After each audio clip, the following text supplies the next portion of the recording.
Hello বন্ধুরা, ঠিক রাত 8টায় একটা নতুন রেসিপি নিয়ে চলে এসেছি।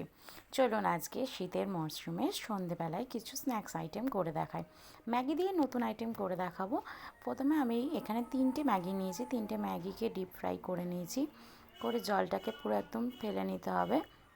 দেখুন, এভাবে জলটা ঝরিয়ে নিয়ে একটা পাত্রে নিয়ে তারপর এখানে দিয়ে দিতে হবে পেঁয়াজ কুচি, তারপরে ধনেপাতা কুচি, কিছু কাঁচা লঙ্কা। যদি বাচ্চাদের জন্য করেন তাহলে কাঁচা লঙ্কাটা একটু কম দেবেন, আর দিয়ে দেবেন সামান্য পরিমাণে এটা আঠালো করার জন্য একটু অ্যারারুট, আন্দাজ মতো নুন, আর যে ম্যাগি মশলাটা রয়েছে সেই ম্যাগি মশলাটা। আর বারবার বলছি, যদি বাচ্চাদের জন্য হয়ে থাকে তো গোলমরিচটা দেবেন না, আর যদি বড়রা খেতে চান তো গোলমরিচটা দেবেন।